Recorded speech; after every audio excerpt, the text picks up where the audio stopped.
Donc, bonjour mes frères et sœurs, et nous continuons encore ce matin notre chapitre 4 de Matthieu. Notre Père du ciel, conduis-nous. Conduis-nous pendant ces quelques minutes. Et ce que nous allons voir est vraiment formidable. Nous allons voir comment notre roi, Jésus,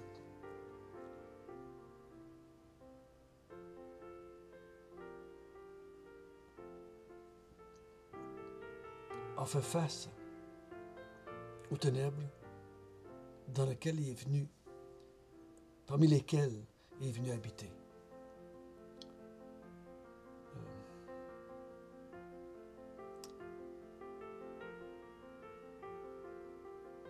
Donc, nous voulons bien comprendre ce qu'il fait et pourquoi il le fait.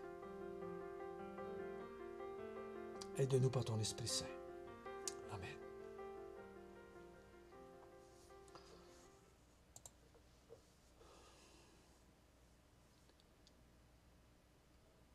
On a vu hier que le roi a combattu contre le prince de ce monde de ténèbres. Et on a vu qu'il y a eu la victoire sur le monde des ténèbres. En ayant la victoire sur son prince. Et ce matin, nous allons voir Jésus qui vit dans ce monde de ténèbres et le fait que lui arrive dans ce monde de ténèbres-là, c'est vraiment spectaculaire, vraiment merveilleux, vraiment beau de voir ce qui se passe. Donc, nous allons lire à partir du verset 12 jusqu'au verset 25.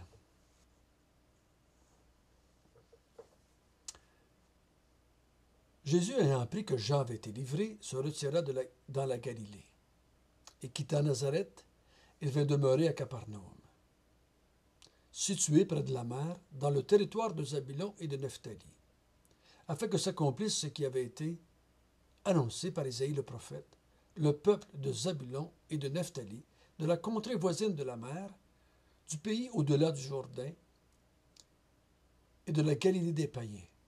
Ce peuple, assis dans les ténèbres, a vu une grande lumière.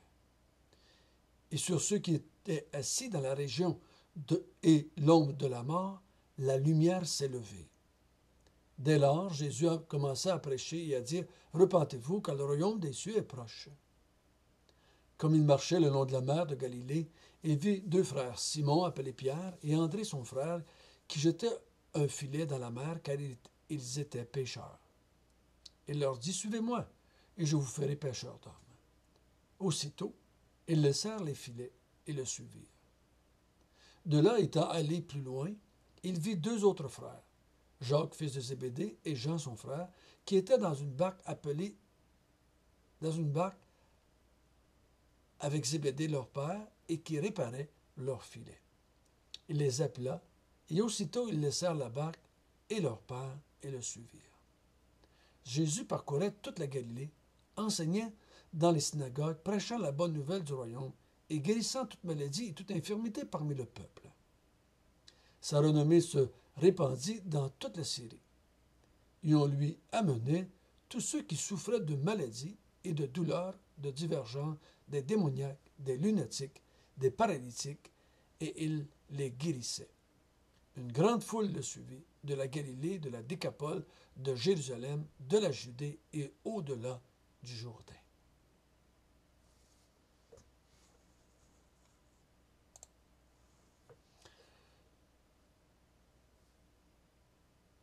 Donc, Jésus, après son 40 jours au désert, il sort de là. Et il va maintenant sortir de son isolation. Il s'est isolé, si je peux dire ainsi, pendant 30 ans. Et ensuite, il va s'être isolé pendant 40 jours. Et là, maintenant, il va aller vivre parmi les gens, étant baptisé du Saint-Esprit, étant et étant déclaré fils de Dieu, ayant eu la victoire sur le prince de ce monde, il va aller vivre et démontrer qu'il est le roi, qu'il est la lumière du monde. Donc, Matthieu nous situe ces événements-là en disant que Jean-Baptiste, avait été livré. Donc, ça veut dire qu'il était arrêté et, par le roi. Plus loin, au chapitre 11, on va voir sa mort. Mais là, il le situe ici. Il situe qu'il a été arrêté et mis en prison. Qu'est-ce qu'il fait à ce moment-là, Jésus? Il quitte Nazareth. Il vient demeurer à Capernaum. Donc, il a vécu à Jérusalem. Il a commencé son ministère à Jérusalem. Si on y allait voir les autres évangiles, Jésus, après être sorti du désert, il a passé un certain temps à Jérusalem. Ensuite, il a quitté Jérusalem, il est monté à Nazareth. Il a quitté Nazareth et il s'en était demeuré à Capernaum, situé près de la mer, dans le territoire de Zabulon et de Nephtali.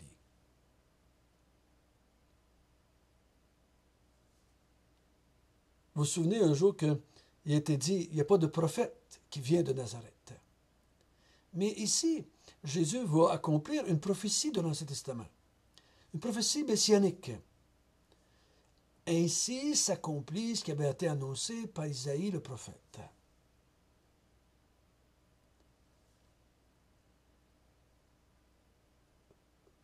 Une grande lumière s'est levée.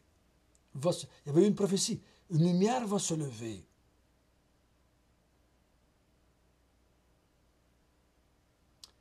Va se lever où? Verset 16, il dit, « Et ce peuple assis dans les ténèbres, et sur ceux qui étaient assis dans la région et l'ombre de la mort. »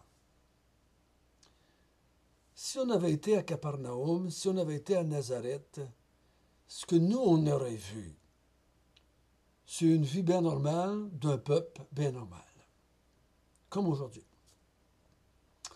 C'est comme si on irait, aujourd'hui, si on irait à Victoriaville, si on irait à Drummondville, si on irait à Warwick, si on irait à Denville, si on irait à Sherbrooke. On verrait à peu près la même chose que les gens de ce temps-là voyaient à Capernaum ou à Nazareth. Des gens qui vivent, qui travaillent, qui mangent, qui dorment, qui se marient, qui se reproduisent et qui vivent leur vie de tous les jours, un peu comme aujourd'hui. Mais ici, l'auteur dit, « Ce peuple assis dans les ténèbres, qui ont pour prince Satan, le diable. Ce peuple qui vit dans la mort. La lumière s'est levée. » C'est un roi lumineux. C'est un roi rempli de lumière. Et qui vient vivre parmi les ténèbres, parmi l'ombre de la mort. Et c'est là qu'il va travailler pour établir son nouveau royaume de lumière.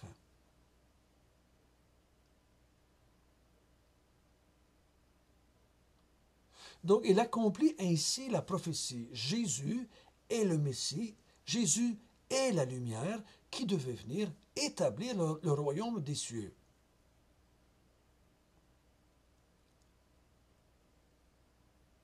Et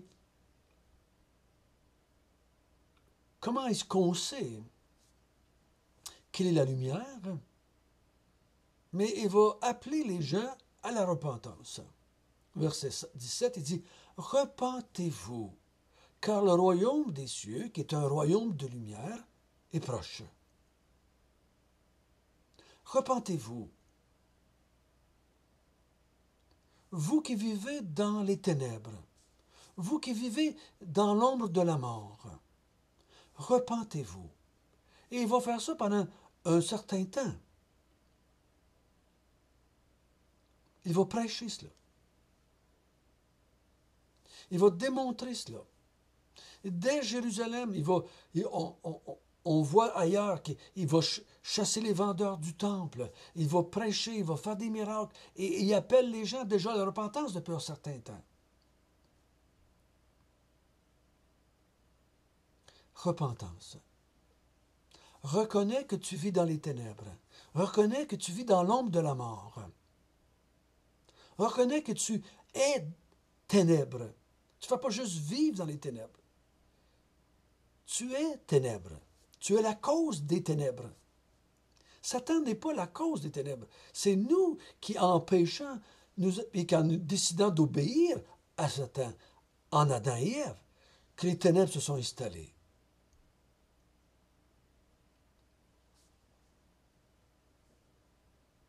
Le monde dans lequel nous vivons, malgré tout ce que nous pouvons voir, est dans les ténèbres.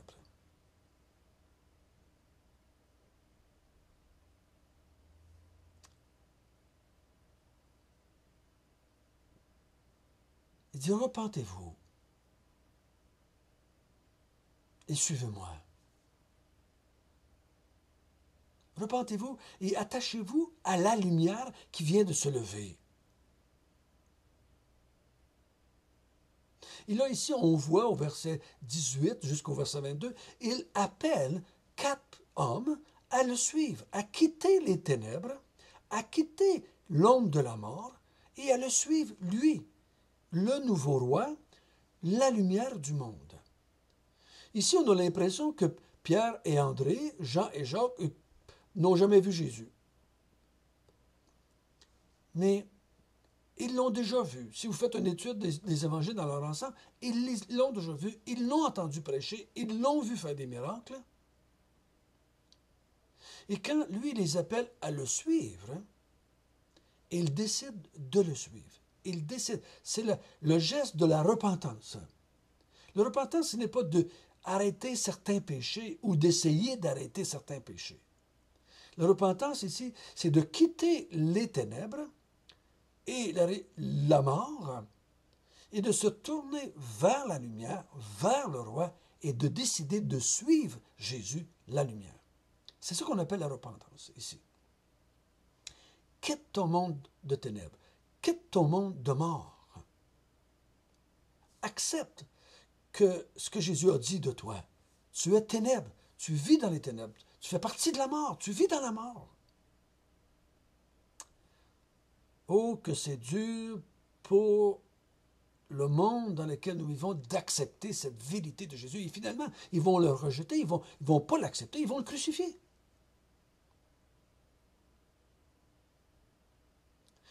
De dire aux gens qui nous entourent, qui sont dans les ténèbres, qui sont dans la mort, ils vont, dites-leur, et tout ce qu'ils vont vous dire, bah non, c'est pas si mauvais, gars, il y a du bon qui se fait, il y a des gens qui aident, on prend soin de ci, maintenant on est viré vert, on fait attention à la planète, et on fait attention aux autres, puis on aime le monde, puis il y a du bon dans ce monde. Les repentants ici acceptent ce que Jésus prêchait. Repentez-vous. Repentez-vous. Et suivez-moi. Moi, le nouveau roi. Moi qui est en train d'établir le royaume des cieux. Et on voit ces 4 hommes-là ici qui décident de suivre Jésus. Et qu'est-ce qu'ils vont voir? Qu'est-ce qu'ils contemplent en le suivant? Ils voient la lumière démontrer sa suprématie sur les ténèbres.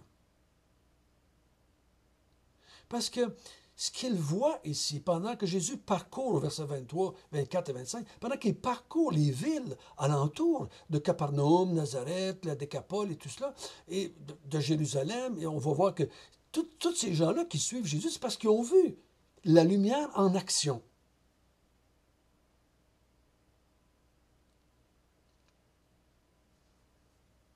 Parce que les effets des ténèbres et de la mort, c'est la maladie, c'est les infirmités, c'est la mort, c'est les douleurs, c'est les démoniaques, c'est les lunatiques, c'est des paralytiques. Tout ça, toutes ces choses-là que Jésus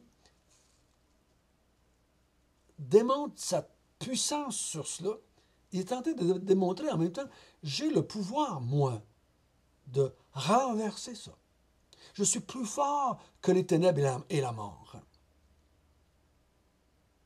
Il prêche la bonne nouvelle que le royaume de Dieu est arrivé. Et comment démontre-t-il que lui est ce nouveau roi et que le royaume de Dieu est en train de s'établir, il va s'établir? C'est qu'il fait des miracles.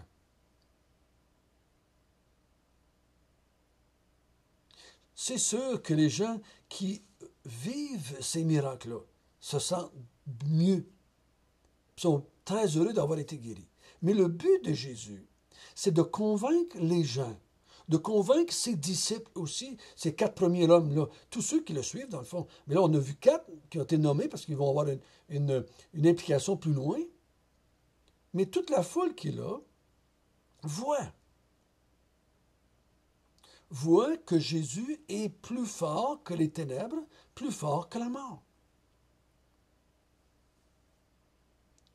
Il démontre sa toute-puissance.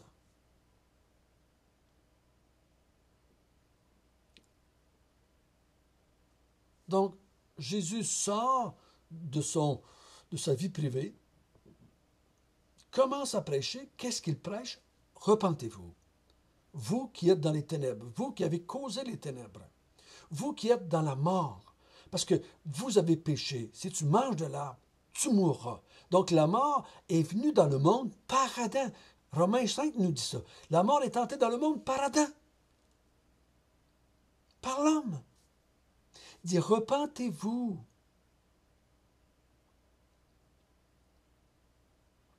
Et suivez-moi. Suivez-moi. À l'exemple de Jean, à l'exemple de Jacques, à l'exemple de Pierre, à l'exemple d'André. Suivez-moi.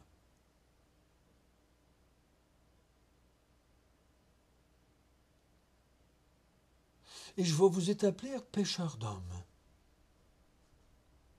Vous allez emmener des hommes dans le royaume. Mais afin qu'ils soient convaincus, afin qu'ils comprennent, c'est quelle sorte de royaume il est en train d'établir, quelle sorte de roi il est. Il va les emmener pendant 3 ans. Ils vont contempler, ils vont écouter, ils vont contempler Jésus, le roi. Comment est-ce qu'il fait, lui, pour établir le royaume de Dieu? Et ils vont faire la même chose après. Après que Jésus va partir, ils vont se mettre à prêcher la repentance et la bonne nouvelle du royaume des cieux. Ils vont continuer son œuvre pour établir le royaume des cieux. Et jusqu'à aujourd'hui, il y a eu un mouvement, là, à partir des 12, il y a du monde qui se sont ajoutés, qui sont morts, d'autres se sont ajoutés, jusqu'à nous autres aujourd'hui aussi. Qu'est-ce que nous, on fait aujourd'hui? On prêche la repentance et on prêche la bonne nouvelle du royaume. Pourquoi nous, on ne fait plus ces miracles-là que Jésus a fait et que les apôtres ont fait? Parce que la preuve a été donnée. Il est la lumière, il est le roi. Il est celui qui a dit qu'il était. Il l'a démontré, il l'a prouvé. Il n'y a plus besoin maintenant de démontrer et de prouver. Mais l'important pour nous, ce matin, Jésus est la lumière promise par le prophète Ésaïe. Lumière qui se levait sur un monde de noirceur et de mort. Lumière qui va venir, celui qui, s'il est la lumière, automatiquement, ici c'est spirituel, mais ça va être aussi, il le demande d'une façon matérielle. La lumière arrive, elle chasse la noirceur. Quand on allume la lumière, on chasse la noirceur. Et ici, Jésus, en chassant les maladies, les infirmités, les démoniaques, les lunatiques, c'est une preuve qu'il est la lumière du monde. Il chasse les ténèbres, il chasse la mort. C'est bien lui, le nouveau roi. Notre Père du ciel, merci. Merci que à travers cet écrit ce matin, à travers ce chapitre, nous voyons notre roi à l'œuvre. Il a combattu le prince de ce monde et a eu la victoire. Et en vivant dans le monde, en étant la lumière du monde, il chasse les ténèbres. Et nous t'en bénissons, Seigneur. Au nom de Jésus, Amen.